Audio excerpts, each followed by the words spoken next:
সূরা আল-আনআম। বিসমিল্লাহির রহমানির রহিম। রহমান রহিম আল্লাহ তাআলার নামে। সমস্ত প্রশংসা আল্লাহর জন্য, যিনি আকাশমালা ও ভূমণ্ডল পয়দা করেছেন এবং তিনি অন্ধকার সমূহ ও আলো সৃষ্টি করেছেন। অতঃপর যারা আল্লাহ তাআলাকে অস্বীকার করে তারা প্রকারান্তরে এর দ্বারা অন্য কিছুকেই তাদের মালিকের সমকক্ষ হিসেবে দাঁড় করায়। তিনি তোমাদের মাটি থেকে সৃষ্টি করেছেন, অতঃপর তিনি প্রত্যেকের জন্য বাঁচার একটি মেয়াদ নির্দিষ্ট করে দিয়েছেন।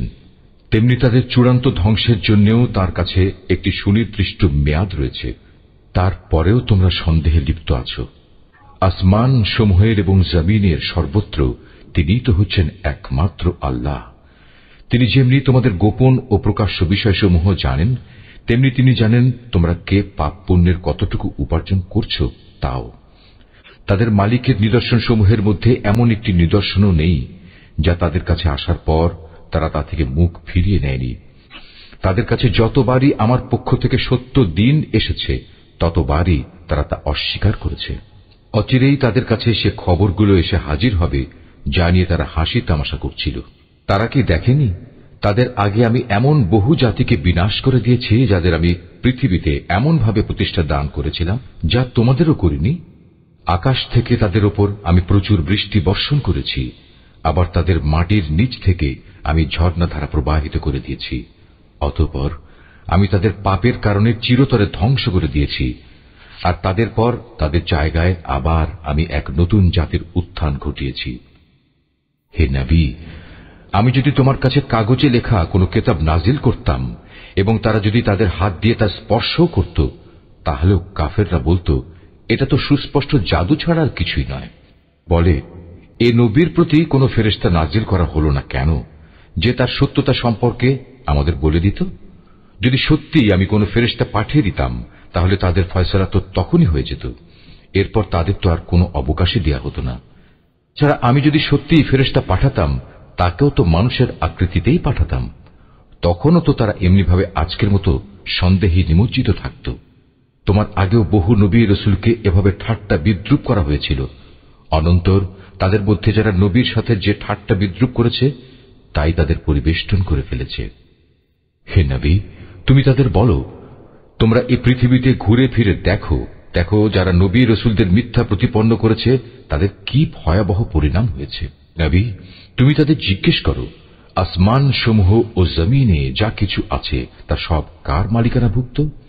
তুমি বলো, এর সবকিছুই আল্লাহ তাআলার জন্য। মানুষদের উপর দয়া করাটা তিনি তার নিজের উপর কর্তব্য বলে স্থির করে নিয়েছেন। কিয়ামতের দিন তিনি তোমাদের অবশ্যই জড়ো করবেন, এতে বিন্দুমাত্র সন্দেহ নেই।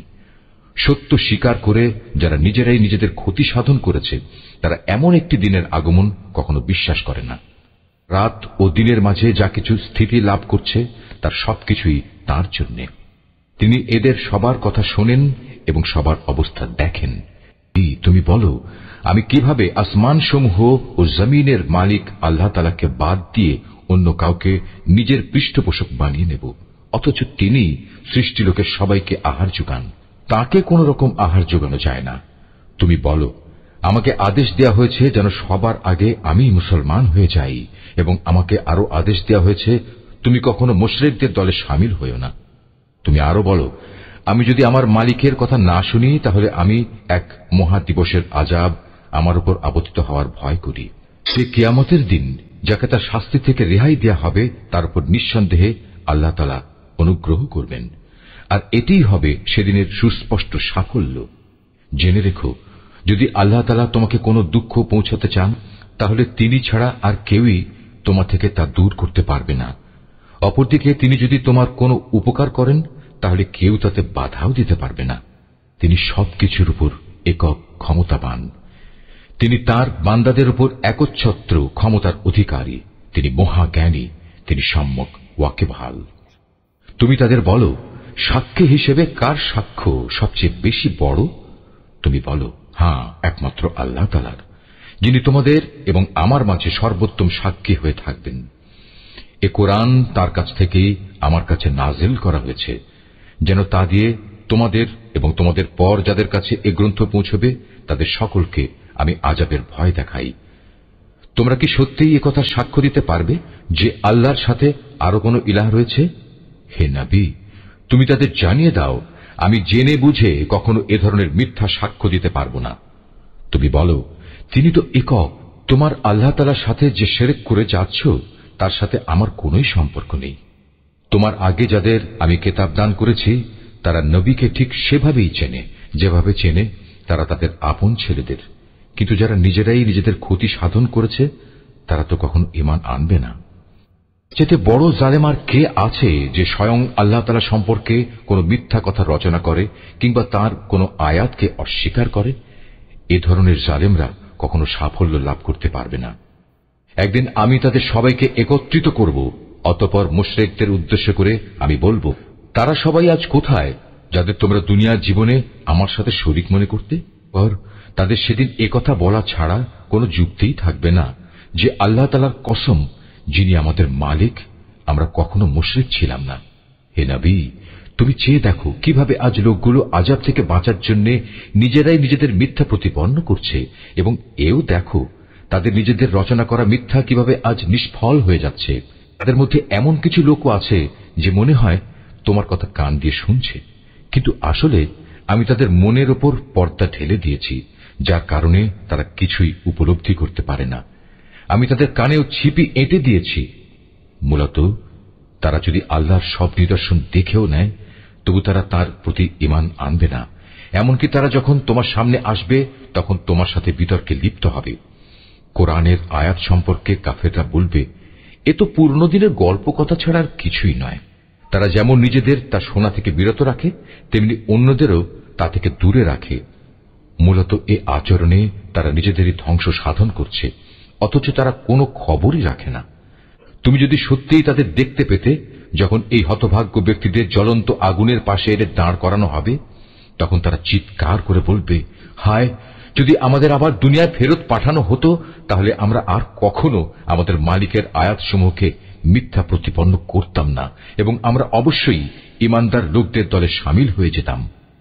এর আগে যা কিছু তারা গোপন করে আসছিল, আজ তা তাদের সামনে উন্মুক্ত হয়ে গেল। আসলে যদি তাদের আবার দুনিয়ায় ফেরত পাঠানোও হয় তবু তারা তাই করে বেড়াবে যা থেকে তাদের নিষেধ করা হয়েছিল। তারা আসলেই মিথ্যাবাদী। এ লোকগুলো আরো বলে, আমাদের পার্থিব জীবনই হচ্ছে একমাত্র জীবন, আমরা কখনোই পুনর্জীবিত হব না। হায়, তুমি যদি সত্যি সেই দৃশ্য দেখতে পেতে যখন তাদেরকে তাদের মালিকের সামনে দাঁড় করানো হবে এবং তিনি তাদের জিজ্ঞেস করবেন, আজ বলো, এ দিনটি কি সত্য নয়? তারা বলবে, হ্যাঁ, আমাদের মালিকের শপথ, এটা সত্য। তিনি বলবেন, তাহলে আজ সে কঠিন আযাব ভোগ করো যা তোমরা সবসময় অবিশ্বাস করতে। অবশ্যই তারা ভীষণভাবে ক্ষতিগ্রস্ত হয়ে পড়েছে যারা আল্লাহর সামনাসামনি হওয়াকে মিথ্যা বলেছে। আর একদিন যখন সত্যি সত্যি কিয়ামতের ঘণ্টা হঠাৎ করে তাদের সামনে এসে হাজির হবে, তখন তারা বলবে, হায় আফসোস, দুনিয়ায় এই দিনটিকে আমরা কতই না অবহেলা করেছি। সেদিন তারা নিজেদের পাপের বোঝা নিজেদের পিঠেই বয়ে বেড়াবে। কত ভারী ও নিকৃষ্ট বোঝা হবে সেটি যা তারা সেদিন বয়ে বেড়াবে। আর এ বৈষয়িক জীবন, এ তো নিছক কিছু খেল তামাশা ছাড়া আর কিছুই নয়। মূলত পরকালের বাড়িঘরই তাদের জন্য উৎকৃষ্ট যারা আল্লাহ তাআলাকে ভয় করে। তোমরা কি মোটেই অনুধাবন করো না? হে রাসূল, আমি জানি এই লোকগুলো যেসব অহেতুক কথাবার্তা বলে তা তোমাকে কত পীড়া দেয়, কিন্তু তুমি কি জানো এরা এসব বলে শুধু তোমাকে মিথ্যা সাব্যস্ত করছে না, বরং এ জালেমরা এর মাধ্যমে আল্লাহ তাআলার আয়াতকেই অস্বীকার করছে। আর আগেও এভাবে বহু নবী রাসূলকে মিথ্যাবাদী সাব্যস্ত করা হয়েছিল, কিন্তু তাদের মিথ্যাবাদী সাব্যস্ত করা ও নানা রকম নির্যাতন চালাবার পরেও তারা কঠোর ধৈর্য ধারণ করেছে। শেষ পর্যন্ত তাদের কাছে আমার পক্ষ থেকে সাহায্য এসে হাজির হয়েছে। আল্লাহর কথার রদবদলকারী কেউ নেই। তদুপরি নবীদের এসব সংবাদ তো তোমার কাছে আগেই এসে পৌঁছেছে। তারপরেও যদি তাদের এ উপেক্ষা তোমার কাছে কষ্টকর মনে হয়, তাহলে তোমার সাধ্য থাকলে তুমি পালানোর জন্য ভূগর্ভে কোনো সুড়ঙ্গ কিংবা আসমানের সিঁড়ি তালাশ করো, সেখানে চলে যাও এবং সেখান থেকে তাদের জন্য কোনো কিছু একটা নিদর্শন নিয়ে এসো। আসলে আল্লাহ তাআলা যদি চাইতেন তাদের সবাইকে হেদায়েতের উপর জড়ো করে দিতে পারতেন। তুমি কখনো জেনে বুঝে মূর্খ লোকদের দলে শামিল হইও না।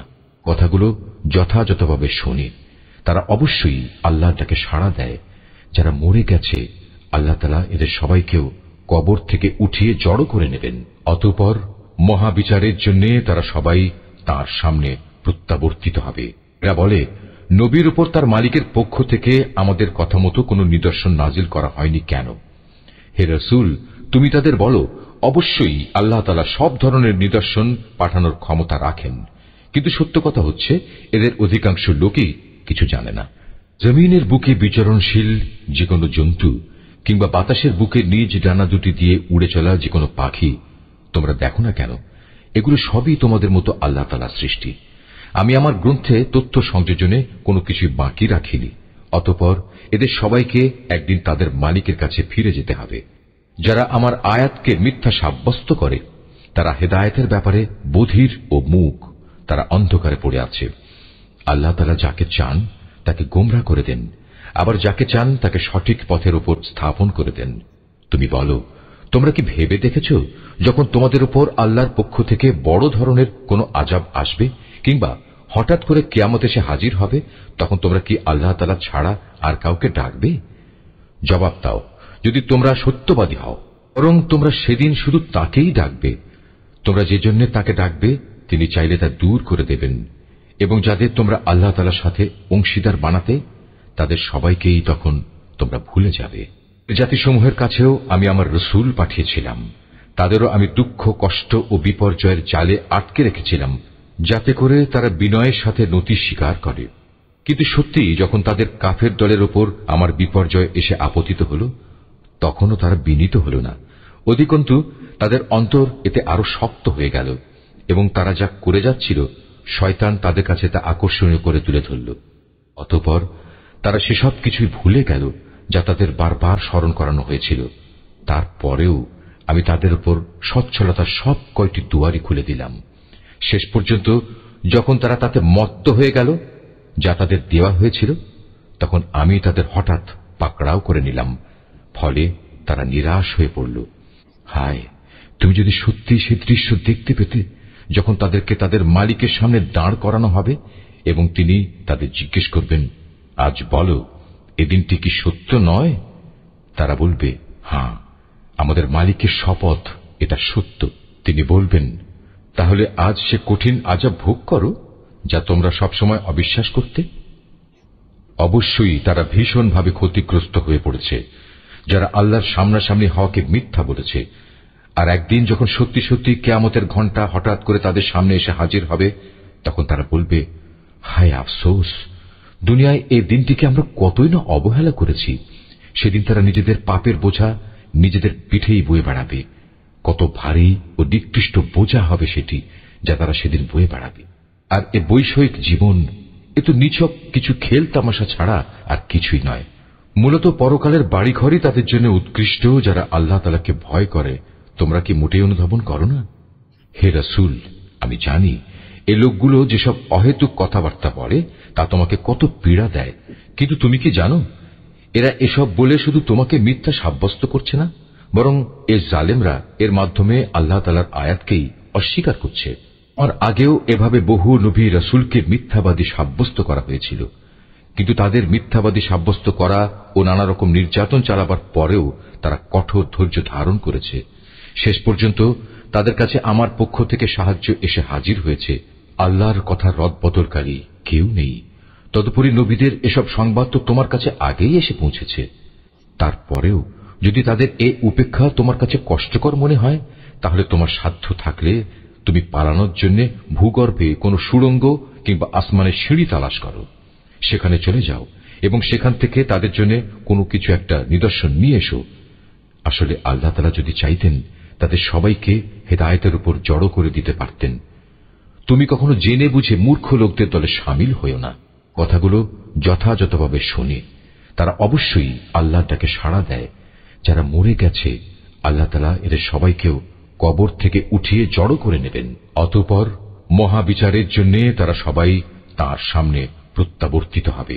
এরা বলে, নবীর উপর তার মালিকের পক্ষ থেকে আমাদের কথা মতো কোনো নিদর্শন নাজিল করা হয়নি কেন? হে রাসূল, তুমি তাদের বলো, অবশ্যই আল্লাহ তাআলা সব ধরনের নিদর্শন পাঠানোর ক্ষমতা রাখেন, কিন্তু সত্য কথা হচ্ছে এদের অধিকাংশ লোকই কিছু জানে না। জমিনের বুকে বিচরণশীল যে কোনো জন্তু কিংবা বাতাসের বুকে নিজ ডানা দুটি দিয়ে উড়ে চলা যে কোনো পাখি তোমরা দেখো না কেন, এগুলো সবই তোমাদের মতো আল্লাহ তাআলার সৃষ্টি। আমি আমার গ্রন্থে তথ্য সংযোজনে কোনো কিছু বাকি রাখিনি। অতঃপর এদের সবাইকে একদিন তাদের মালিকের কাছে ফিরে যেতে হবে। যারা আমার আয়াতকে মিথ্যা সাব্যস্ত করে তারা হেদায়েতের ব্যাপারে বধির ও মূক, তারা অন্ধকারে পড়ে আছে। আল্লাহ তাআলা যাকে চান তাকে গোমরা করে দেন, আবার যাকে চান তাকে সঠিক পথের উপর স্থাপন করে দেন। তুমি বলো, তোমরা কি ভেবে দেখেছ যখন তোমাদের উপর আল্লাহর পক্ষ থেকে বড় ধরনের কোনো আযাব আসবে কিংবা হঠাৎ করে কিয়ামত এসে হাজির হবে, তখন তোমরা কি আল্লাহ তাআলা ছাড়া আর কাউকে ডাকবে? জবাব দাও, যদি তোমরা সত্যবাদী হও, বরং তোমরা সেদিন শুধু তাকেই ডাকবে।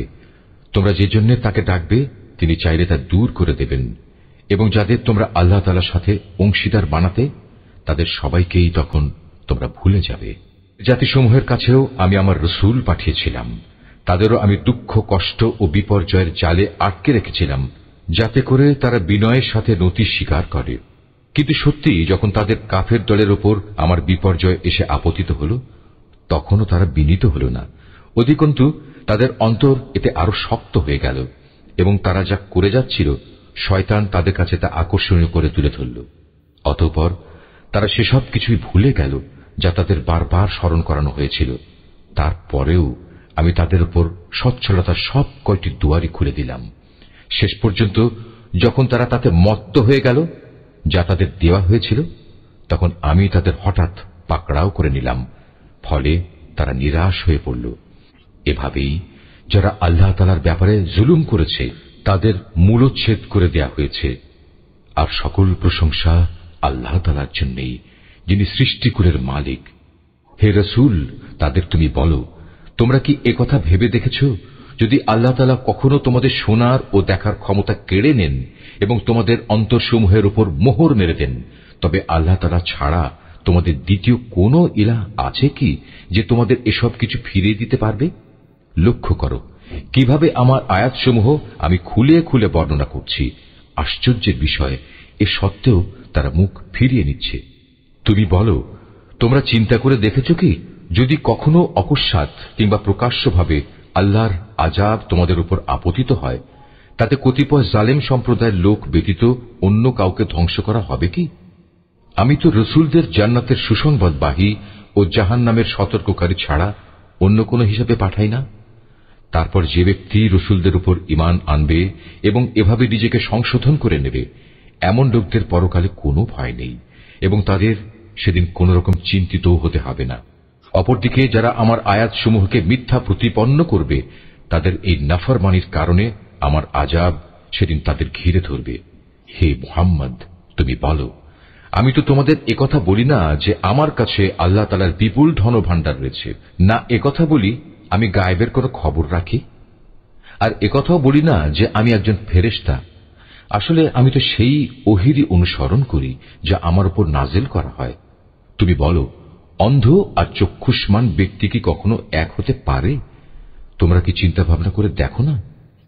হে মুহাম্মদ, তুমি সে কিতাবের মাধ্যমে সেসব লোককে পরকালের আযাবের ব্যাপারে সতর্ক করে দাও যারা এ ভয় করে যে তাদেরকে একদিন তাদের মালিকের সামনে একত্র করা হবে।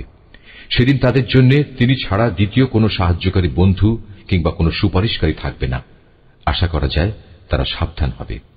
যারা সকাল সন্ধ্যায় তাদের মালিককেই ডাকে, তারই সন্তুষ্টি কামনা করে, তাদের তুমি কখনো তোমার কাছ থেকে সরিয়ে দিও না, কারণ তাদের কাজকর্মের জবাবদিহিতার দায়িত্ব যেমন তোমার উপর কিছুই নেই, তেমনি তোমার কাজকর্মের হিসাব কেতাবের কোন রকম দায়িত্ব তাদের উপর নেই। তারপরেও যদি তুমি তাদের তোমার কাছ থেকে দূরে সরিয়ে দাও, তাহলে তুমি বাড়াবাড়ি করা লোকদের দলে সামিল হয়ে যাবে। আর আমি এভাবেই তাদের একদল দ্বারা অন্য দলের পরীক্ষা নিয়েছি, যেন তারা একদল একথা বলতে পারে যে এরাই কি হচ্ছে আমাদের মাঝে সে দলের লোক যাদের উপর আল্লাহ তাআলা তার অনুগ্রহ করেছেন। আল্লাহ তাআলা কি ভালো করে জানেন না কারা তার প্রতি কৃতজ্ঞ? যারা আমার আয়াতসমূহের উপর ঈমান এনেছে তারা যখন তোমার কাছে আসবে, তখন তুমি তাদের বলো, আল্লাহ তাআলার পক্ষ থেকে তোমাদের উপর শান্তি বর্ষিত হোক। তোমাদের উপর অনুগ্রহ করাটা তোমাদের মালিক নিজের কর্তব্য বলে স্থির করে নিয়েছেন। তবে তোমাদের মধ্যে যদি কেউ কখনো অজ্ঞানতাবশত কোনো অন্যায় কাজ করে বসে এবং পরক্ষণে তওবা করে ও নিজের জীবন শুধরে নেয়, তাহলে আল্লাহ তাআলা তাকে ক্ষমা করে দেবেন। তিনি একান্ত ক্ষমাশীল ও পরম দয়ালু। আর এভাবেই আমি আমার আয়াতসমূহ বিশদভাবে বর্ণনা করি, যাতে অপরাধীদের পথ পরিষ্কার হয়ে যায়। আর এভাবেই আমি আমার আয়াতসমূহ বিশদভাবে বর্ণনা করি, যাতে অপরাধীদের পথ পরিষ্কার হয়ে যায়। মুহাম্মদ, তুমি তাদের বলে দাও, এক আল্লাহ তাআলাকে বাদ দিয়ে তোমরা আর যাদের গোলামি করছ, আমাকে তাদের গোলামি করতে নিষেধ করা হয়েছে। তুমি তাদের এও বলে দাও, আমি কখনো তোমাদের খেয়াল খুশির অনুসরণ করি না। তেমনটি করলে আমি নিঃসন্দেহে গোমরা হয়ে যাব এবং আমি আর সত্যের অনুসরণকারী দলের সাথে থাকব না। তুমি বলো, আমি অবশ্যই আমার মালিকের এক উজ্জ্বল দলিল প্রমাণের উপর প্রতিষ্ঠিত আছি এবং তাকেই তোমরা অস্বীকার করছ। তাকে অস্বীকার করার পরিণাম যা তোমরা দ্রুত দেখতে চাও তা ঘটানোর ক্ষমতা আমার কাছে নেই। সব জিনিসের চূড়ান্ত ক্ষমতা তো কেবলমাত্র আল্লাহ তাআলার হাতেই রয়েছে। আর এই মহা সত্যটি তিনি তোমাদের কাছে বর্ণনা করছেন। তিনিই হচ্ছেন উত্তম ফয়সালাকারী। তুমি বলো, আযাবের যে বিষয়টার জন্য তোমরা তাড়াহুড়ো করছো তা ঘটানো যদি আমার ক্ষমতার মধ্যে থাকত, তাহলে তোমাদের ও আমার মধ্যকার ফয়সালা আগেই হয়ে যেত। জালেমদের সাথে কি আচরণ করা উচিত তা আল্লাহ তাআলা ভালো করেই জানেন। যাবতীয় অদৃশ্য বিষয়ের চাবি তার হাতেই নিবদ্ধ রয়েছে। সেই অদৃশ্য খবর তো তিনি ছাড়া আর কারোরই জানা নেই। জলে স্থলে যেখানে যা কিছু আছে তা শুধু তিনিই জানেন। এই সৃষ্টিরাজির মধ্যে একটি পাতা কোথাও ঝরে না যার খবর তিনি জানেন না। মাটির অন্ধকারে একটি শস্যকণাও নেই, নেই কোনো তাজা সবুজ কিংবা ক্ষয়িষ্ণু শুকনো কিছু যার পূর্ণাঙ্গ বিবরণ একটি সুস্পষ্ট গ্রন্থে মজুদ নেই। মহান আল্লাহ, যিনি রাতের বেলা তোমাকে মৃত লোকের মতো করে ফেলেন, আবার দিনের বেলায় তোমরা যা কিছু জমিনের বুকে করে বেড়াও তাও তিনি পুঙ্খানুপুঙ্খ জানেন। পরিশেষে সেখানে তিনি তোমাদের মৃত সম অবস্থা থেকে আবার জীবনের অবস্থায় ফিরিয়ে আনেন, যাতে করে তোমাদের নির্দিষ্ট সময়কাল এভাবে পূর্ণতা প্রাপ্ত হতে পারে। আর এই মেয়াদ পূর্ণ করার পর তোমাদের সবার প্রত্যাবর্তন একদিন তাঁর দিকেই সংঘটিত হবে। অতঃপর তিনি তোমাদের পুঙ্খানুপুঙ্খ বলে দেবেন তোমরা কি কাজ করছিলে। আল্লাহ তাআলা নিজ বান্দাদের যাবতীয় বিষয়ের উপর পূর্ণ মাত্রায় কর্তৃত্বশীল। এজন্যই তিনি তোমাদের উপর পাহারাদার ফেরেশতা নিযুক্ত করেন। অবশেষে তোমাদের কারো যখন মৃত্যু এসে হাজির হয়, তখন প্রেরিত ফেরেশতারা এসে তার জীবনের সমাপ্তি ঘটিয়ে দেয়। দায়িত্ব পালনে এরা কখনো কোনো ভুল করে না। অতঃপর তাদের সবাইকে বিচারের জন্য তাদের আসল মালিকের সামনে ফিরিয়ে নেওয়া হবে। হুঁশিয়ার থেকো, কারণ যাবতীয় ক্ষমতা ও কর্তৃত্ব কিন্তু একা তাঁর এবং তড়িৎ হিসাব গ্রহণে তিনি অত্যন্ত তৎপর। তুমি তাদের বলো, যখন তোমরা স্থলভূমে ও সমুদ্রের অন্ধকারে বিপদে পড়ো, যখন তোমরা কাতর কণ্ঠে এবং নীরবে তাকে ডাকতে থাকো, তখন কে তোমাদের সেসব থেকে উদ্ধার করে? কাকে তোমরা তখন বলো, হে মালিক, আমাদের যদি তুমি বাঁচিয়ে দাও, তাহলে আমরা তোমার কৃতজ্ঞ বান্দাদের দলে শামিল হয়ে যাব। তুমি বলে দাও, হ্যাঁ, আল্লাহ তাআলাই তখন তোমাদের সে অবস্থা থেকে এবং যাবতীয় বিপদ আপদ থেকে বাঁচিয়ে দেন। তারপরেও তোমরা তাঁর সাথে অন্যদের শরীক করো। তুমি আরো বলো, আল্লাহ তাআলা তোমাদের উপর থেকে অথবা তোমাদের পায়ের নিচ থেকে আযাব পাঠাতে সক্ষম, অথবা তিনি তোমাদের দল উপদলে বিভক্ত করে এক দলকে আরেক দলের শাস্তির স্বাদ গ্রহণ করাতেও সম্পূর্ণরূপে সক্ষম। লক্ষ্য করো কিভাবে আমি আমার আয়াতসমূহ তাদের কাছে বর্ণনা করি, যাতে করে তারা সত্য অনুধাবন করতে পারে। তোমার জাতির লোকেরা তা অস্বীকার করেছে, অথচ তাই একমাত্র সত্য। তুমি তাদের এটুকুই বলে দাও, আমি তোমাদের উপর কর্মবিধায়ক নই। প্রতিটি বার্তার জন্য একটি সুনির্দিষ্ট দিনক্ষণ মজুদ রয়েছে এবং তোমরা অচিরেই তা জানতে পারবে। তুমি যখন এমন সব লোককে দেখতে পাও যারা আমার আয়াতসমূহ নিয়ে হাসি বিদ্রুপ করছে, তাহলে তুমি তাদের কাছ থেকে সরে এসো, যতক্ষণ না তারা অন্য কিছু বলতে শুরু করে। যদি কখনো শয়তান তোমাকে ভুলিয়ে ওখানে বসিয়ে রাখে, তাহলে মনে পড়ার পর জালিম সম্প্রদায়ের সাথে আর বসে থেকো না। তাদের এসব কার্যকলাপের ব্যাপারে আল্লাহ তাআলাকে যারা ভয় করে তাদের উপর হিসাবের কোনো দায় দায়িত্ব নেই। তবে উপদেশ তো দিয়েই যেতে হবে। হতে পারে তারা আল্লাহ তাআলাকে ভয় করবে। সব লোকের সঙ্গ তুমি বর্জন করো যারা তাদের দিনকে নিছক খেল তামাশায় পরিণত করে রেখেছে এবং এ পার্থিব জীবন যাদের প্রতারণার জালে আটকে রেখেছে, তুমি এ কোরআন দিয়ে তাদের আমার কথা স্মরণ করাতে থাকো, যাতে করে কেউ নিজের পার্থিব কর্মকাণ্ডের ফলে নিজেই ধ্বংস হয়ে যেতে না পারে। মহাবিচারের দিন তার জন্য আল্লাহ তাআলা ছাড়া অন্য সাহায্যকারী বন্ধু এবং সুপারিশকারী থাকবে না। সে যদি নিজের সবকিছু দিয়েও দেয়, তবু তার কাছ থেকে সেদিন তা গ্রহণ করা হবে না। এরাই হচ্ছে সে হতভাগ্য মানুষ যাদের নিজেদের অর্জিত গুনাহের কারণে তাদের ধ্বংস করে দেয়া হবে। আল্লাহ তাআলাকে অস্বীকার করার কারণে তাদের জন্য আরো থাকবে ফুটন্ত পানি ও মর্মন্তুদ শাস্তি।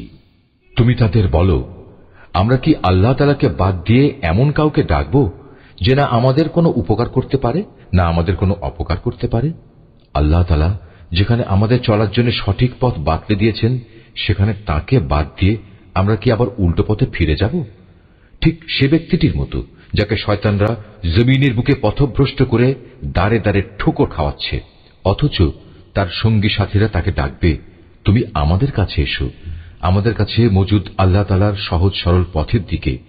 তুমি বলে দাও, সত্যিকার অর্থে হেদায়েত তো তাই যা আল্লাহর পক্ষ থেকে আসে, এবং আমাদের এ আদেশ দেয়া হয়েছে যেন আমরা সৃষ্টিকুলের মালিকের সামনে আনুগত্যের মাথা নত করি, আমরা যেন নামাজ প্রতিষ্ঠা করি এবং আল্লাহ তাআলাকে ভয় করি, কেননা তিনিই হচ্ছেন এমন সত্তা যার সামনে একদিন তোমাদের সমবেত করা হবে। তিনি যথাবিধি আসমান সমূহ ও জমিন সৃষ্টি করেছেন। যেদিন আবার তিনি বলবেন সব কিছু বিলীন হয়ে যাও, তখন সাথে সাথেই তা বিলীন হয়ে যাবে। তার কথাই হচ্ছে চূড়ান্ত সত্য। যেদিন সিঙায় ফু দেয়া হবে, সেদিন যাবতীয় কর্তৃত্ব ও বাদশাহী হবে একান্তই তাঁর। তিনি দৃশ্য অদৃশ্য সবকিছু সম্পর্কেই সম্যক অবগত রয়েছেন। তিনি প্রজ্ঞাময়, তিনি সম্যক অবগত। স্মরণ করো যখন ইব্রাহিম তার পিতা আজরকে বলল, তুমি কি মূর্তিগুলোকে মাবুদ বানিয়ে নিয়েছ? আমি তো দেখতে পাচ্ছি তুমি ও তোমার সম্প্রদায়ের লোকেরা স্পষ্ট গুমরাহিতে নিমজ্জিত রয়েছ।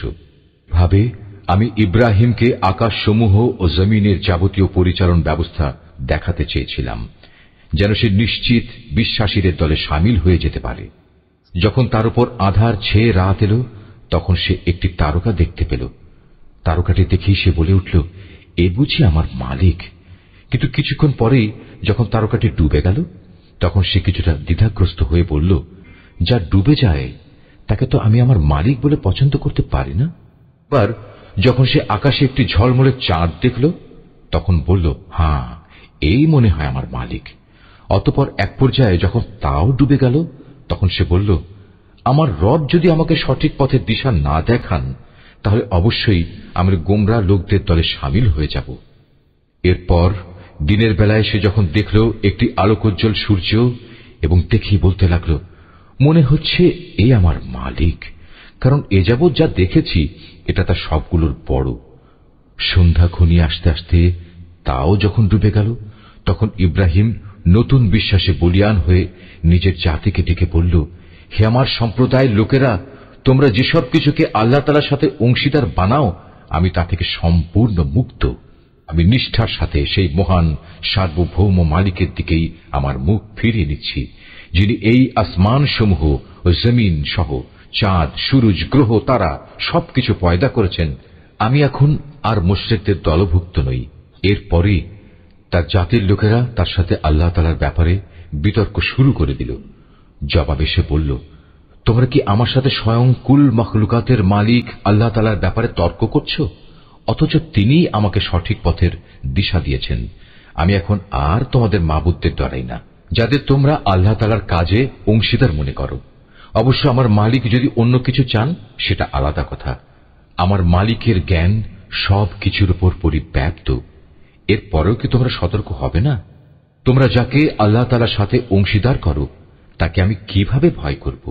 অথচ তোমরা আল্লাহ তাআলার সাথে অন্যদের শরীক করতে ভয় পাও না, যাদের ব্যাপারে আল্লাহ তাআলা কোনো প্রমাণপত্র তোমাদের কাছে পাঠাননি। এ অবস্থায় তোমরাই বলো, আমাদের এই উভয় দলের মধ্যে কোন দলটি দুনিয়া ও আখিরাতে নিরাপত্তা লাভের বেশি অধিকারী? বলো, যদি তোমাদের কিছু জানা থাকে। যারা ঈমান এনেছে এবং যারা তাদের ঈমানকে জুলুমের কালিমা দিয়ে কলুষিত করেনি, তারাই হচ্ছে দুনিয়া ও আখিরাতে নিরাপত্তা লাভের অধিকারী। মূলত তারাই হচ্ছে হেদায়েত প্রাপ্ত। এ ছিল শিরক সম্পর্কিত আমার সেই অকাট্য যুক্তি, যা আমি ইব্রাহিমকে তার জাতির উপর দান করেছিলাম। এভাবেই আমি আমার জ্ঞান দিয়ে যাকে ইচ্ছা তাকে সমুন্নত করি। তোমার মালিক প্রবল প্রজ্ঞাময়, কুশলী। অতঃপর আমি তাকে দান করেছি ইসহাক ও ইয়াকুবের মতো দুইজন সুপুত্র। এদের সবাইকেই আমি সঠিক পথের দিশা দিয়েছিলাম। এদের আগে আমি নূহকেও হেদায়েতের পথ দেখিয়েছি। অতঃপর তার বংশের মাঝে দাউদ, সুলাইমান, আইয়ুব, ইউসুফ, মুসা এবং হারুনকেও আমি হেদায়েত দান করেছি। আর এভাবেই আমি সৎ কর্মশীলদের পুরস্কার দিয়ে থাকি। আল্লাহর নামে কঠিন শপথ করে বলে, যদি তাদের কাছে কোনো নিদর্শন আসে তাহলে অবশ্যই তারা তার উপর ঈমান আনবে। তুমি বলো, নিদর্শন পাঠানো সম্পূর্ণ তো আল্লাহ তাআলার নিজস্ব ব্যাপার। কে তোমাকে বুঝিয়ে দেবে যে নিদর্শন এলেও এরা কখনো ঈমান আনবে না? আমি অচিরেই তাদের অন্তঃকরণ ও দৃষ্টিশক্তিকে অন্যদিকে ফিরিয়ে দেব, যেমন তারা প্রথমবারেই এ কোরআনের উপর ঈমান আনেনি, এবং আমি তাদের অবাধ্যতার আবর্তে ঘুরপাক খাওয়ার জন্য ছেড়ে দেব। জাকারিয়া, ইয়াহিয়া, ঈসা এবং ইলিয়াসকেও আমি সঠিক পথ দেখিয়েছিলাম। এরা সবাই ছিল নেককারদের দলভুক্ত। সৎ পথ দেখিয়েছিলাম ইসমাইল, ইয়াসা, ইউনুস এবং লূতকেও। এদের সবাইকেই আমি নবুয়ত দিয়ে সৃষ্টিকুলের উপর বিশেষ মর্যাদা দান করেছিলাম। এদের পূর্বপুরুষ, এদের পরবর্তী বংশধর ও এদের ভাই বন্ধুদেরও নেতৃত্বের জন্য নানাভাবে পুরস্কৃত করেছিলাম। আমি এদেরকেই বাছাই করে নিয়েছিলাম এবং সেজন্যই আমি এদের সবাইকে সরল পথে পরিচালিত করেছিলাম। এ হচ্ছে আল্লাহ তাআলার হেদায়েত। নিজ বান্দাদের মাঝে যাকে চান তিনি তাকেই এ হেদায়েত দান করেন। কিন্তু তারা যদি শিরক করত তাহলে তাদের যাবতীয় কর্ম অবশ্যই নিষ্ফল হয়ে যেত। এরাই ছিল সেসব লোক যাদের আমি কিতাব, প্রজ্ঞা ও নবুয়ত দান করেছি। আজ যদি তারা তা অস্বীকার করে তাতে আমার কোনোই ক্ষতি নেই। আমি তো অতীতে এমন এক সম্প্রদায়ের উপর এ দায়িত্ব অর্পণ করেছিলাম যারা কখনো এগুলো প্রত্যাখ্যান করেনি। আল্লাহ তাআলা এদের সবাইকে সৎ পথে পরিচালিত করেছেন। অতএব হে মুহাম্মদ, তুমি এদের পথেরই অনুসরণ করো এবং বলো, এজন্য আমি তোমাদের কাছ থেকে কোনো পারিশ্রমিক চাই না। আসলে এ হচ্ছে দুনিয়ার মানুষের জন্য একটি স্মরণিকা মাত্র। তারা আল্লাহ তাআলাকে তার যথাযোগ্য মর্যাদা দান করেনি। বিশেষ করে যখন তারা বলল আল্লাহ তাআলা কোনো মানুষের উপর কোনো বস্তু গ্রন্থই নাজিল করেননি, তুমি তাদের জিজ্ঞেস করো, যদি তাই হয় তাহলে মুসার আনিত কিতাব, যা মানুষের জন্য ছিল এক আলোকবর্তিকা ও পথনির্দেশ, যা তোমরা কাগজের পাতায় লিখে রাখতে, যার কিছু অংশ তোমরা মানুষের সামনে প্রকাশ করতে এবং অধিকাংশই গোপন করে রাখতে। সর্বোপরি সে কিতাব দ্বারা তোমাদের এমন সব জ্ঞান শিক্ষা দেয়া হতো যার কিছুই তোমরা জানতে না এবং তোমাদের পূর্বপুরুষরাও জানত না। তা কে নাজিল করেছেন? তুমি বলো, আল্লাহ তাআলাই তা নাজিল করেছেন। হে নবী, তুমি তাদের এই নিরর্থক আলোচনায় মত্ত থাকতে দাও। এটি এক বরকতপূর্ণ গ্রন্থ যা আমি তোমার কাছে পাঠিয়েছি। এটি আগের কিতাবের পুরোপুরি সত্যায়ন করে এবং যাতে এ কিতাব দিয়ে তুমি মক্কা ও তার পার্শ্ববর্তী জনপদসমূহের মানুষকে সাবধান করবে। যারা আখিরাতের উপর ঈমান আনে তারা এ কিতাবের উপর ঈমান আনে, আর তারা তাদের নামাজসমূহেরও হেফাজত করে। সে ব্যক্তি চাইতে বড় জালেম আর কে আছে যে আল্লাহ তাআলা সম্পর্কে নানাবিধ মিথ্যা কথা রচনা করে বেড়ায়, অথবা বলে আমার উপর ওহী নাজিল হয়েছে, যদিও তার প্রতি কিছুই নাজিল করা হয়নি। তার চাইতে বড় জালেম কে যে বলে আমি অচিরেই আল্লাহর নাজিল করা গ্রন্থের মতো কিছু নাজিল করে দেখাবো? যদি জালিমদের মৃত্যু যন্ত্রণা উপস্থিত হবার সময় তাদের অবস্থাটা তুমি দেখতে পেতে, যখন মৃত্যুর ফেরেশতারা তাদের দিকে হাত বাড়িয়ে দিয়ে বলবে, তোমাদের প্রাণবায়ু বের করে দাও। তোমরা আল্লাহ তাআলা সম্পর্কে যেসব অন্যায় কথা বলতে এবং আল্লাহর আয়াতের ব্যাপারে যে ক্ষমাহীন ঔদ্ধত্য প্রকাশ করতে, তার জন্য আজ অত্যন্ত অবমাননাকর এক আযাব তোমাদের দেয়া হবে। আজ তোমরা আমার সামনে একাকী নিঃসঙ্গ অবস্থায় এলে, যেমনি নিঃসঙ্গ অবস্থায় আমি তোমাদের প্রথমবার তৈরি করেছিলাম। অতঃপর তোমাদের আমি যা কিছু বিষয় সম্পদ দান করেছিলাম তার সবটুকুই তোমরা পেছনে ফেলে একান্ত খালি হাতে এখানে এসেছ। কই তোমাদের সাথে তোমাদের সুপারিশকারী ব্যক্তিরা, যাদের তোমরা মনে করতে তোমাদের কাজকর্মের ব্যাপারে তারাও অংশীদার? তাদের তো আজ তোমাদের সাথে দেখতে পাচ্ছি না। বস্তুত তাদের এবং তোমাদের মধ্যেকার সেই মিথ্যা সম্পর্ক আজ ছিন্ন ভিন্ন হয়ে গেছে, এবং তাদের ব্যাপারে তোমরা যা ধারণ করতে তাও আজ নিষ্ফল প্রমাণিত হয়ে গেছে। অবশ্যই আল্লাহ তাআলা শস্য বীজ ও আঁটিগুলো অঙ্কুরিত করেন। তিনি নির্জীব কিছু থেকে জীবন্ত কিছু বের করে আনেন, আবার তিনি জীবন্ত কিছু থেকে প্রাণহীন কোনো কিছু নির্গত করেন। এই সৃষ্টি কৌশলের মালিক হচ্ছেন আল্লাহ তাআলা। এর পরেও তোমরা কোথায় কোথায় ঠোকর খাচ্ছ বলো? রাতের আঁধার ভেদ করে তিনি উষার উন্মেষ ঘটান। তিনি রাতকে তোমাদের বিশ্রামের জন্য নির্দিষ্ট করে দিয়েছেন, এবং তোমাদের হিসাব কিতাবের জন্য তিনি পয়দা করেছেন চাঁদ ও সূরজকে। এই সব কিছুই হচ্ছে মহাপরাক্রমশালী ও জ্ঞানী আল্লাহ তাআলার নির্ধারণ করা বিষয়। তিনি তোমাদের জন্য অসংখ্য তারকা বানিয়ে রেখেছেন, যেন তোমরা জলে স্থলের আধারে পথের দিশা পেতে পারো। যে সম্প্রদায়ের লোকেরা নিজেদের পরিণাম সম্পর্কে জানে, তাদের জন্য আমি আমার নিদর্শনসমূহ খুলে খুলে বর্ণনা করেছি। তিনি তোমাদের মাত্র একটি ব্যক্তি সত্তা থেকে পয়দা করেছেন, অতঃপর তিনি বানিয়ে দিলেন তোমাদের থাকার জায়গা ও মাল সামানা রাখার জায়গা। জ্ঞানী লোকদের জন্য আমি আমার নিদর্শনগুলো এভাবেই বিস্তারিতভাবে বর্ণনা করে থাকি। তিনি আসমান থেকে পানির ধারা নাজিল করেন, অতঃপর সে পানি দিয়ে আমি সব রকমের উদ্ভিদ ও গাছপালা জন্মানোর ব্যবস্থা করি। তা থেকে সবুজ শ্যামল পাতা উদ্গত করি। পরে তা থেকে পরস্পর জড়ানো ঘন শস্য দানাও সৃষ্টি করি, এবং ফলের ভারে নুয়ে পড়া খেজুরের গোছা বের করে আনি। আঙুরের উদ্যানমালা, জলপাই ও আনার পয়দা করি। এগুলো একে অন্যের সদৃশ্য হয়, আবার একটার সাথে আরেকটার গড় মিলও থাকে। গাছ যখন সুশোভিত হয় তখন একসময় তা ফলবান হয়, আবার যখন ফলগুলো পাকতে শুরু করে তখন তোমরা এই সৃষ্টি নৈপুণ্য দেখো।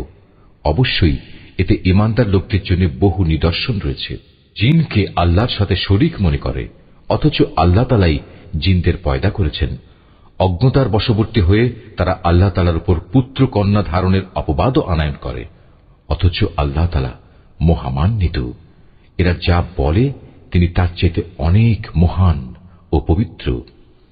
তিনি আসমান সমূহ ও জমিনের একক উদ্ভাবক। এদের তুমি বলো, তার সন্তান হবে কিভাবে? তার তো জীবন সঙ্গিনীই নেই। সবকিছু তো তিনিই পয়দা করেছেন, এবং সবকিছু সম্পর্কে তিনি পুরোপুরি ওয়াকিবহাল রয়েছেন। এ হচ্ছেন আল্লাহ তাআলা, তোমাদের মালিক। তিনি ছাড়া আর কোনো মাবুদ নেই। সবকিছুর একক স্রষ্টা তিনি। সুতরাং তোমরা তাঁরই ইবাদত করো। সবকিছুর উপর তিনি চূড়ান্ত তত্ত্বাবধায়ক বটে। কোন সাধারণ দৃষ্টি তাকে দেখতে পায় না, অথচ তিনি সবকিছুই দেখতে পান। তিনি সূক্ষ্মদর্শী।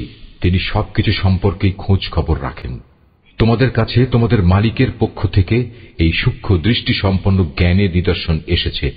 অতঃপর যদি কোনো ব্যক্তি এসব নিদর্শন দেখতে পায়, তাহলে সে তা দেখবে তার নিজের কল্যাণের জন্যই। আবার যদি কেউ তা না দেখে অন্ধ হয়ে থাকে, তাহলে তার দায়িত্ব তার উপর বর্তাবে। তুমি বলো, আমি তোমাদের উপর তত্ত্বাবধায়ক নই? আমি এভাবেই আমার আয়াতগুলো তোমাদের কাছে বিধৃত করি, যাতে করে কাফেররা একথা বলতে পারে তুমি এসব কথা ভালো করেই পড়ে এসেছো, এবং যারা জ্ঞানী তাদের জন্য যেন আমি আমার আয়াতসমূহ সুস্পষ্ট করে দিতে পারি। হে মুহাম্মদ, তুমি শুধু তারই অনুসরণ করো যা তোমার মালিকের কাছ থেকে তোমার কাছে নাজিল করা হয়েছে। আল্লাহ তাআলা ছাড়া অন্য কোনো মাবুদ নেই। এরপরেও যারা শিরকে লিপ্ত, তাদের তুমি পুরোপুরি এড়িয়ে চলো। আল্লাহ তাআলা যদি চাইতেন তাহলে এরা কেউই তার সাথে শিরক করত না। আর আসলে আমি তোমাকে তাদের উপর পাহারাদার নিযুক্ত করে পাঠাইনি। সত্যি কথা হচ্ছে, তুমি তো তাদের উপর কোনো অভিভাবকও নাও। আল্লাহ তাআলার বদলে যাদের ডাকে তাদের তোমরা কখনো গালিগালাজ করো না, নইলে অজ্ঞতার বশবর্তী হয়ে না জেনে আল্লাহ তাআলাকে তারা গালি দেবে। আমি প্রত্যেক জাতির কাছেই তাদের নিজেদের কার্যকলাপ সুশোভন করে রেখেছি। অতঃপর সবাইকেই তাদের মালিকের কাছে ফিরে যেতে হবে। অতঃপর তিনি তাদের বলে দেবেন তারা দুনিয়ার জীবনে কি করে এসেছে। এমনকি আমি যদি তাদের কাছে আমার ফেরেশতাও পাঠিয়ে দেই, এবং কবর থেকে মৃত ব্যক্তিরাও যদি উঠে এসে তাদের সাথে কথা বলে, কিংবা আমি যদি দুনিয়ার সমুদয় বস্তুও এনে তাদের উপর জড়ো করে দিই, তবু এরা কখনো ঈমান আনবে না। অবশ্য এদের কারো ব্যাপারে যদি আল্লাহ তাআলা ভিন্ন কিছু চান, তা আলাদা কথা। আসলে এদের অধিকাংশ ব্যক্তি মূর্খের আচরণ করে। আমি এভাবেই প্রত্যেক নবীর জন্য যুগে যুগে কিছু কিছু দুশমন বানিয়ে রেখেছি মানুষের মাঝ থেকে, কিছু আবার জিনদের মাঝ থেকে, যারা প্রতারণা করার উদ্দেশ্যে একে অন্যকে চমকপ্রদ কথা বলে। তোমার মালিক চাইলে তারা অবশ্য এটা করতে পারত না। তুমি তাদের ছেড়ে দাও, তারা যা পারে মিথ্যা রচনা করে বেড়াক। যারা শেষ বিচারের দিনের উপর ঈমান রাখে না, তাদের মন এর ফলে শয়তানের প্রতি অনুরাগী হয়ে পড়ে, যাতে করে তারা তার ব্যাপারে সন্তুষ্ট থাকতে পারে। সর্বোপরি তারা যেসব কুকর্ম চালিয়ে যেতে চায়, তাও এর ফলে নির্বিঘ্নে তারা চালিয়ে যেতে পারে। তুমি বলো, আমি কি আল্লাহ তাআলা ছাড়া অন্য কোন ফয়সালাকারী সন্ধান করব? অথচ তিনিই হচ্ছেন সেই মহান সত্তা, যিনি তোমাদের কাছে তাঁর কিতাব সবিস্তার নাজিল করেছেন। আগে যাদের আমি আমার কিতাব দান করেছিলাম, তারা জানে তোমার মালিকের পক্ষ থেকে সত্যবাণী নিয়েই এটা আল কোরআন নাজিল করা হয়েছে। অতএব তুমি কখনো সন্দিহানদের অন্তর্ভুক্ত হও না। ন্যায় ও ইনসাফের আলোকে তোমার মালিকের কথাগুলো পরিপূর্ণ, এবং তার এ কথা পরিবর্তন করার কেউ নেই। তিনি সর্বশ্রোতা, সর্বজ্ঞ। মুহাম্মদ, দুনিয়ার অধিকাংশ মানুষের কথা যদি তুমি মেনে চলো, তাহলে তারা তোমাকে আল্লাহ তাআলার পথ থেকে বিচ্যুত করে ছাড়বে, কেননা এরা নিছক অনুমানের উপর ভিত্তি করেই চলে। অধিকাংশ ব্যাপারে এরা মিথ্যা কথা ছড়ায়। তোমার মালিক নিঃসন্দেহে একথা ভালো করেই জানেন কে তার পথ ছেড়ে বিপদগামী হচ্ছে, আবার কে সঠিক পথের অনুসারী, তাও তিনি সম্যক অবগত রয়েছেন। যদি আল্লাহ তাআলার আয়াতের উপর তোমরা বিশ্বাস করো, তাহলে তোমরা শুধু সেসব জন্তুর গোশত খাবে যার উপর জবাই করার সময় আল্লাহ তাআলার নাম নেওয়া হয়েছে। তোমাদের একই হয়েছে, তোমরা সেসব জন্তুর গোশত কেন খাবে না যার উপর জবাইয়ের সময় আল্লাহ তাআলার নাম নেওয়া হয়েছে? বিশেষ করে যখন আল্লাহ তাআলা পরিষ্কার করে বলে দিয়েছেন যে তিনি তোমাদের উপর কোন কোন বস্তু হারাম করেছেন। সে কথা আলাদা যখন তোমাদের একান্ত নিরুপায় অবস্থায় ফেলে দেয়া হয়। অধিকাংশ মানুষ সুষ্ঠু জ্ঞান ছাড়াই নিজেদের খেয়াল খুশি মতো মানুষকে বিপথে চালিত করে। নিঃসন্দেহে তোমার মালিক সীমা লঙ্ঘনকারীদের ভালো করেই জানেন। তোমরা প্রকাশ্য গুনাহ থেকে বেঁচে থাকো, গোপন গুনাহ থেকেও বেঁচে থাকো। নিঃসন্দেহে যারা কোনো গুনাহের কাজ করবে, তাদের কৃতকর্মের যথাযথ ফল তাদের প্রদান করা হবে। জবাইয়ের সময় যার উপর আল্লাহ তাআলার নাম নেওয়া হয়নি, সে জন্তুর গোশত তোমরা কখনো খাবে না, কেননা তা হচ্ছে জঘন্য গুনাহের কাজ। শয়তানের কাজই হচ্ছে তার সঙ্গী সাথীদের মনে প্ররোচনা দেয়া, যেন তারা তোমাদের সাথে এ নিয়ে ঝগড়া বিবাদে লিপ্ত হয়। যদি তোমরা তাদের কথা মেনে চলো, তাহলে অবশ্যই তোমরা মুশরিক হয়ে পড়বে। যে ব্যক্তি একসময় ছিল মৃত, অতঃপর আমি তাকে জীবিত করলাম, তদুপরি তার জন্য এমন এক আলোকবর্তিকাও আমি বানিয়ে দিলাম, যার আলো দিয়ে মানুষের সমাজে সে চলার দিশা পাচ্ছে। সে কি কখনো সে ব্যক্তির মতো হতে পারে যে এমন অন্ধকারে পড়ে আছে যেখান থেকে সে কোনো ক্রমে বেরিয়ে আসতে পারছে না? এভাবেই কাফেরদের কাছে তাদের কর্মকাণ্ড শোভনীয় ও সুখকর বানিয়ে রাখা হয়েছে। আমি প্রত্যেক জনপদে তার কিছু কিছু বড় অপরাধী নিযুক্ত করে রেখেছি, যেন তারা সেখানে অন্যদের ধোঁকা দিতে পারে। আসলে এসব কিছুর মাধ্যমে তারা তাদের নিজেদেরই প্রতারিত করছে, অথচ তারা নিজেরা একথাটা মোটেই উপলব্ধি করতে পারছে না।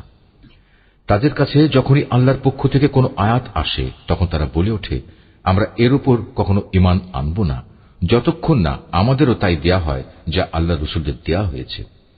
আল্লাহ তাআলা ভালো করেই জানেন তার নবুয়ত তিনি কোথায় রাখবেন। যারা এ অপরাধ করেছে তারা অচিরেই আল্লাহর পক্ষ থেকে অপমান ও কঠিন আযাবের সম্মুখীন হবে। আল্লাহ তাআলা কাউকে সৎ পথে পরিচালিত করতে চাইলে তিনি তার হৃদয় ইসলামের জন্য খুলে দেন, আবার যাকে তিনি বিপদগামী করতে চান তার হৃদয় অতিশয় সংকীর্ণ করে দেন। তার ইসলামের অনুসরণ হয় এমন যেন কোনো একজন ব্যক্তি আকাশে চড়তে চাইছে, আর যারা আল্লাহর উপর বিশ্বাস করে না, আল্লাহ তাআলা এভাবেই তাদের উপর অপমানজনক এক লাঞ্ছনা ও নাপাকি ছেয়ে দেন। মূলত এটিই হচ্ছে তোমার মালিকের দেখানো সহজ সরল পথ। আমি অবশ্যই আমার আয়াতসমূহ উপদেশ গ্রহণে আগ্রহী সম্প্রদায়ের জন্য বিশদভাবে বর্ণনা করেছি। তাদের মালিকের কাছে রয়েছে তাদের জন্য শান্তির এক সুন্দর নিবাস। আল্লাহ তাআলাই তাদের অভিভাবক। দুনিয়ায় তারা যা করত এটা হচ্ছে তারই বিনিময়। স্মরণ করো, যেদিন আল্লাহ তাআলা সবাইকে একত্রিত করবেন, তখন তিনি শয়তানরূপী জিনদের বলবেন, হে জিন সম্প্রদায়, তোমরা তো বিভিন্ন সময় অনেক মানুষকে গোমরা করেছ। এ সময় মানুষের ভেতর থেকে যারা তাদের বন্ধু তারা বলবে, হে আমাদের মালিক, আমরা এক একজনকে ব্যবহার করে দুনিয়ার জীবনে প্রচুর লাভ কামিয়েছি, আর এভাবেই আমরা চূড়ান্ত সময়ে এসে হাজির হয়েছি যা তুমি আমাদের জন্য নির্দিষ্ট করে রেখেছিলে। আল্লাহ তাআলা বলবেন, হ্যাঁ, আজ তোমাদের সে গুমরাহির জন্য তোমাদের ঠিকানা হচ্ছে জাহান্নামের আগুন, সেখানে তোমরা চিরকাল থাকবে। অবশ্য যাদের আল্লাহ তাআলা আযাব থেকে বাঁচিয়ে দিতে চাইবেন তাদের কথা আলাদা। তোমার মালিক অবশ্যই প্রজ্ঞাময় ও সম্যক অবহিত। আমি এভাবে একদল জালেমকে তাদেরই অন্যায় কার্যকলাপের দরুন আর একদল জালেমের উপর ক্ষমতাবান করে দেই।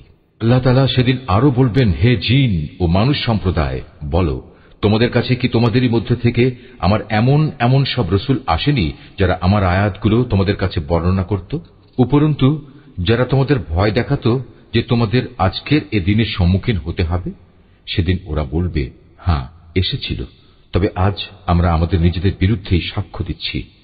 মূলত দুনিয়ার জীবন এদের প্রতারিত করে রেখেছিল। তারা নিজেদের বিরুদ্ধেই একথা সাক্ষ্য দিবে যে তারা আসলেই কাফের ছিল। এজন্যে যে তোমার মালিক অন্যায়ভাবে এমন কোন জনপদের মানুষকে ধ্বংস করেন না যার অধিবাসীরা সত্য দিন সম্পর্কে সম্পূর্ণ গাফেল থাকে। তাদের নিজস্ব কর্ম অনুযায়ী প্রতিটি ব্যক্তির জন্যই তার মর্যাদা রয়েছে। তোমার মালিক তাদের কাজকর্ম সম্পর্কে মোটেই উদাসীন নন। তোমার মালিক নিজে কারো মুখাপেক্ষী নন।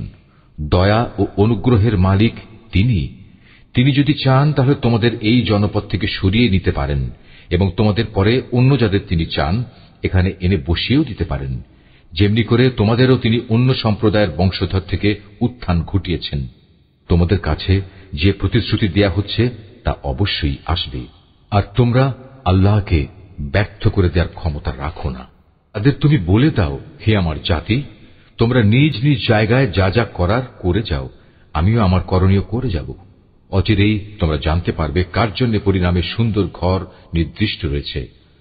জালেমরা কখনো সাফল্য লাভ করতে পারে না। এবং আল্লাহ তাআলা যে শস্য উৎপাদন করেছেন এবং গবাদি পশু সৃষ্টি করেছেন, এই মূর্খ ব্যক্তিরা তারই এক অংশ আল্লাহর জন্য নির্দিষ্ট করে রাখে এবং নিজেদের খেয়াল খুশি মতো একথা বলে, এ অংশ হচ্ছে আল্লাহর জন্য আর এ অংশ হচ্ছে আমাদের দেবতার জন্য।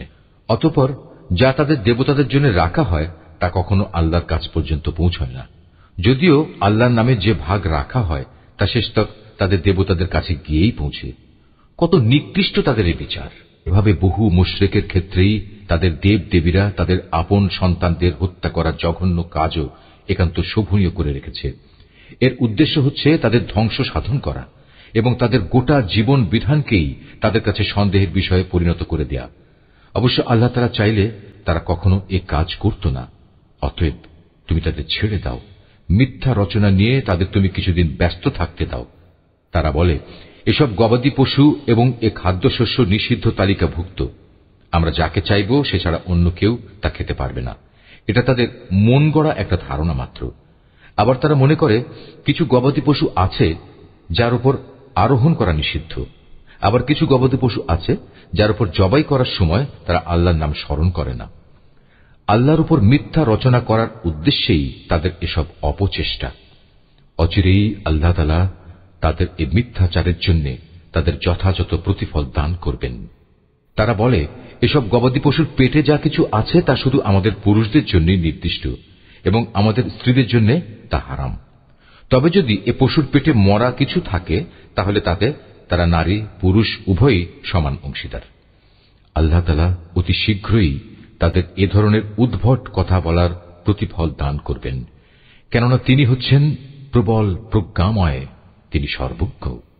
অবশ্য যারা নেহায়েত নির্বুদ্ধিতা ও অজ্ঞতার বশবর্তী হয়ে নিজেদের সন্তানদের হত্যা করল এবং আল্লাহ তাআলা তাদের যে রিজিক দান করেছেন তা নিজেদের উপর হারাম করে নিল, আল্লাহ তাআলা সম্পর্কে নানা ধরনের মিথ্যা কথা রচনা করল, এসব কাজের মাধ্যমে নিঃসন্দেহে এরা সবাই দারুণভাবে ক্ষতিগ্রস্ত হয়ে গেল। এরা কখনো সৎ পথের অনুসারীদের দলভুক্ত ছিল না। আল্লাহ তাআলা যিনি নানা প্রকারের উদ্যান বানিয়েছেন, কিছু লতাগুল্ম যা কোনো কাণ্ড ছাড়াই মাচানের উপর তুলে রাখা হয়েছে, আবার কিছু গাছ যা মাচানের উপর তুলে রাখা হয়নি সেও কাণ্ডের উপর তা এমনিই দাঁড়িয়ে আছে। তিনি আরো সৃষ্টি করেছেন খেজুর গাছ এবং বিভিন্ন স্বাদ ও প্রকার বিশিষ্ট খাদ্যশস্য ও আনার। এগুলো স্বাদে গন্ধে একরকমও হতে পারে, আবার তা ভিন্ন ধরনেরও হতে পারে। যখন তা ফলবান হয় তখন তোমরা তার ফল খাও। তোমরা ফসল তোলার দিনে যে বঞ্চিত তার হক আদায় করো, কখনো অপচয় করো না, কেননা আল্লাহ তাআলা অপচয়কারীদের পছন্দ করেন না। গবাদি পশুর মধ্যে কিছু পশু হচ্ছে ভারবাহী ও কিছু হচ্ছে খাবার উপযোগী। আল্লাহ তাআলা যা তোমাদের দান করেছেন তা তোমরা খাও, এবং এ পর্যায়ে কখনো শয়তানের পদাঙ্ক অনুসরণ করো না, কেননা সে হচ্ছে তোমাদের প্রকাশ্য দুশমন। আল্লাহ তাআলা তোমাদের দিয়েছেন এই 8 প্রকারের গৃহপালিত জন্তু। প্রথমত 2 মেষ, দ্বিতীয়ত 2 ছাগল। হে মুহাম্মদ, তুমি তাদের জিজ্ঞেস করো, এর নর 2 কিংবা মাদি 2 কিংবা তাদের পেটে যা কিছু আছে তার কোনটি কি আল্লাহ তাআলা তোমাদের জন্য হারাম করেছেন? তোমরা আমাকে প্রমাণ সহ বলো যদি তোমরা সত্যবাদী হও। তৃতীয়ত 2 উট, চতুর্থত 2 গরু। এর নর 2 কিংবা মাদি 2 কি আল্লাহ তাআলা হারাম করেছেন, অথবা এদের উভয়ের পেটে যা কিছু আছে তা কি তিনি তোমাদের জন্য হারাম করেছেন? আল্লাহ তাআলা যখন এ আদেশ দিয়েছিলেন তখন তোমরা কি সেখানে উপস্থিত ছিলে? অতঃপর তার চাইতে বড় জালেম আর কে হতে পারে, যে মানুষকে গোমরাহ করার জন্য অজ্ঞতাবশত আল্লাহর নামে মিথ্যা কথা রচনা করে? নিশ্চয়ই আল্লাহ তাআলা সীমা লঙ্ঘনকারী সম্প্রদায়কে সঠিক পথে পরিচালিত করেন না। হে মুহাম্মদ, তুমি এদের বলো, আমার কাছে যে ওহী পাঠানো হয়েছে তাতে একজন ভোজনকারী মানুষ সাধারণত যা খেতে পারে তার মধ্যে এমন কোন জিনিস তো আমি পাচ্ছি না যা হারাম করা হয়েছে। হ্যাঁ, তা যদি মরা জন্তু, প্রবাহিত রক্ত এবং শুয়োরের গোশত হয় তাহলে তা অবশ্যই হারাম, কেননা এসব হচ্ছে নাপাক। অথবা এমন এক অবৈধ জন্তু যা আল্লাহ ছাড়া অন্য কারো নামে জবাই করা হয়েছে। তবে যদি কাউকে নাফরমানি এবং সীমা লঙ্ঘনজনিত অবস্থা ব্যতি রেখে এর কোন একটি জিনিস খেতে বাধ্য করা হয় তাহলে তার ক্ষেত্রে তোমার মালিক অবশ্যই ক্ষমাশীল ও পরম দয়ালু। আর আমি ইহুদিদের জন্য নখযুক্ত সব পশুই হারাম করে দিয়েছি। গরু এবং ছাগলের চর্বিও আমি তাদের জন্য হারাম করেছি। তবে জন্তুর চর্বির যা কিছু পিঠ, আঁত কিংবা হাড়ের সাথে জড়ানো থাকে তা হারাম নয়। এভাবেই এগুলো হারাম করে আমি তাদের অবাধ্যতার শাস্তি দিয়েছিলাম। নিঃসন্দেহে আমি সত্যবাদী। এরপরেও যদি তারা তোমাকে মিথ্যাবাদী বলে তাহলে তুমি বলো, অবশ্যই তোমাদের মালিক এক বিশাল দয়ার আধার। তবে অপরাধীদের উপর থেকে তাঁর শাস্তি কেউই ফেরাতে পারবে না। চিরেই এ মুশরিক লোকগুলো বলতে শুরু করবে, যদি আল্লাহ তাআলা চাইতেন তাহলে আমরা ও আমাদের পূর্বপুরুষরা তো শিরক করতাম না, আর এভাবে আমরা কোনো জিনিসও নিজেদের উপর হারাম করে নিতাম না। তুমি তাদের বলো, এর আগেও অনেকে এভাবে আল্লাহর আয়াতকে অস্বীকার করেছে, অবশেষে তারা আমার শাস্তির স্বাদ ভোগ করেছে। তুমি তাদের জিজ্ঞেস করো, তোমাদের কাছে কি সত্যি এমন কোন জ্ঞান মজুদ আছে? থাকলে অতঃপর তা বের করে আমার কাছে নিয়ে এসো। তোমরা তো কল্পনার উপর নির্ভর করে কথা বলো এবং হামেশাই মিথ্যার অনুসরণ করো। তুমি আরো বলো, সবকিছুর চূড়ান্ত প্রমাণ তো আল্লাহ তাআলার কাছেই রয়েছে। তিনি যদি চাইতেন তাহলে তিনি তোমাদের সবাইকেই সৎ পথে পরিচালিত করে দিতেন। হে মুহাম্মদ, তুমি বলো, যাও তোমাদের সেসব সাক্ষী নিয়ে এসো যারা একথা সাক্ষ্য দেবে যে আল্লাহ তাআলাই এসব জিনিস তোমাদের উপর হারাম করেছেন। তাদের মধ্যে কিছু সাক্ষী যদি সাক্ষ্য দেয়ও তবু তুমি তাদের সাথে কোনো সাক্ষ্য দিও না। যারা আমার আয়াতকে অস্বীকার করেছে, যারা পরকালের উপর ঈমান আনেনি, উপরন্তু যারা অন্য কিছুকে তাদের মালিকের সমকক্ষ মনে করে, তাদের তুমি কখনো অনুসরণ করো না। মুহাম্মদ, তুমি বলো, এসো আমি বরং তোমাদের বলে দিই, তোমাদের মালিক কোন কোন জিনিস তোমাদের জন্য হারাম করেছেন। সে জিনিসগুলো হচ্ছে, তোমরা তার সাথে অন্য কিছুকে শরীক করবে না, পিতামাতার সাথে ভালো ব্যবহার করবে, দারিদ্র্যের আশঙ্কায় কখনো তোমরা তোমাদের সন্তানদের হত্যা করবে না, কেননা আমি তোমাদের ও তাদের উভয়েরই আহার যোগাই। প্রকাশ্যে হোক কিংবা গোপনে হোক তোমরা অশ্লীলতার কাছেও যাবে না। আল্লাহ তাআলা যে জীবনকে তোমাদের জন্য মর্যাদাবান করেছেন তাকে কখনো যথার্থ কারণ ব্যতি রেখে হত্যা করো না। এ হচ্ছে কতিপয় নির্দেশ। আল্লাহ তাআলা এর মাধ্যমে তোমাদের আদেশ দিয়েছেন এগুলো যেন তোমরা মেনে চলো। আশা করা যায় তোমরা তার বাণীসমূহ অনুধাবন করতে পারবে। তোমরা কখনো এতিমদের সম্পদের কাছেও যাবে না, তবে উদ্দেশ্য যদি নেক হয় তাহলে সে একটা নির্দিষ্ট বয়স সীমার পৌঁছা পর্যন্ত কোনো পদক্ষেপ নিলে তা ভিন্ন কথা। পরিমাপ ও ওজন করার সময় ন্যায্যভাবেই তা করবে।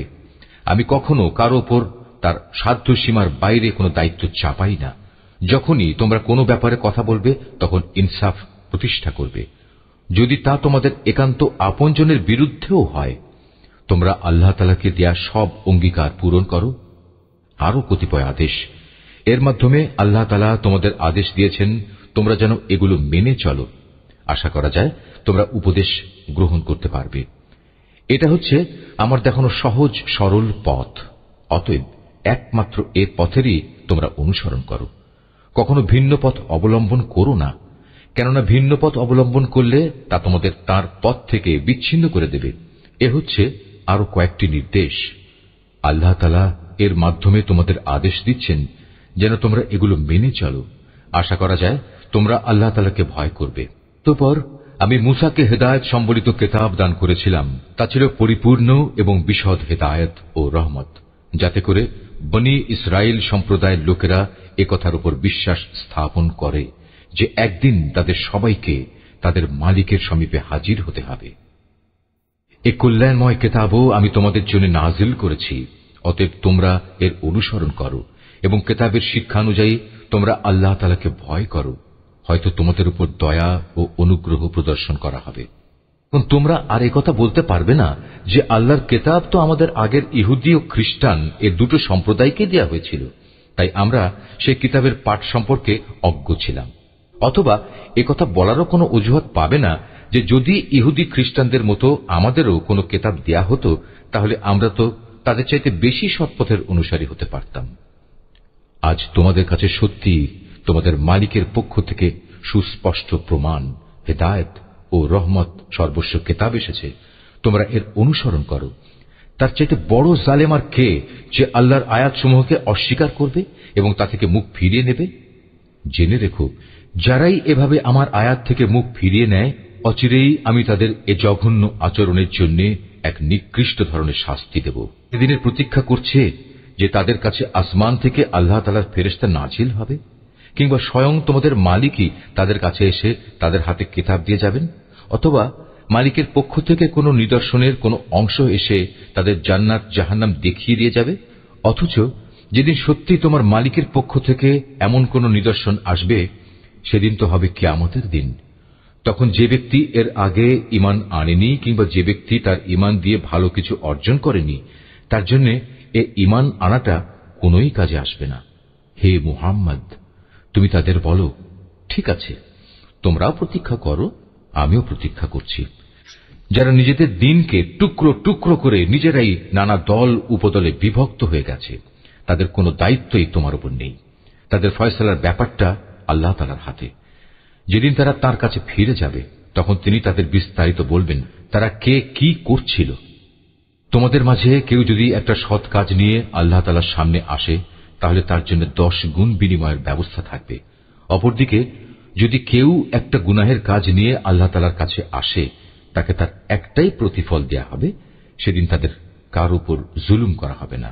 এ মুহাম্মদ, তুমি তাদের বলো, অবশ্যই আমার মালিক আমাকে সঠিক পথ দেখিয়েছেন, সুপ্রতিষ্ঠিত জীবন বিধান। এটাই হচ্ছে ইব্রাহিমের একনিষ্ঠ পথ।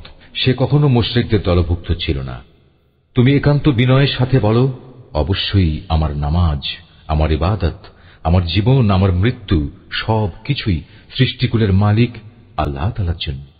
তার শরীক সমকক্ষ কেউ নেই। আর একথা বলার জন্যই আমাকে আদেশ দেওয়া হয়েছে। আত্মসমর্পণকারী মুসলমানদের মধ্যে আমি হচ্ছে সর্বপ্রথম। তুমি আরো বলো, এরপরেও আমি কি আল্লাহ তাআলা ছাড়া অন্য কোনো মালিক সন্ধান করে বেড়াবো? অথচ আমি জানি তিনি সবকিছুর নিরঙ্কুশ মালিক। তার বিধান হচ্ছে প্রতিটি ব্যক্তি তার কৃতকর্মের জন্য এককভাবে নিজেই দায়ী হবে এবং কিয়ামতের দিন কোনো বোঝা বহনকারী ব্যক্তি অন্য কোনো লোকের পাপের বোঝা বহন করবে না। অতঃপর একদিন তোমাদের সবাইকে তোমাদের আসল মালিকের কাছে ফিরে যেতে হবে। সেদিন আল্লাহ তাআলা তোমাদের সে সব কিছুই জানিয়ে দেবেন। দুনিয়ার জীবনে যা নিয়ে তোমরা মতবিরোধ করতে, তিনি সে মহান সত্তা তিনি তোমাদের এ জমিনে তার প্রতিনিধি বানিয়েছেন এবং এ কারণে তিনি তোমাদের একজনকে অন্যজনের উপর কিছু বেশি মর্যাদা দান করেছেন। এর উদ্দেশ্য হচ্ছে আল্লাহ তাআলা তোমাদের সবাইকে যা কিছু দিয়েছেন তা দিয়েই তিনি তোমাদের কাছ থেকে কৃতজ্ঞতার পরীক্ষা নিতে চান। জেনে রেখো, তোমার মালিক শাস্তি দানের ব্যাপারে অত্যন্ত কঠোর ও তৎপর। আবার তিনি বড়ই ক্ষমাশীল ও পরম দয়াময়।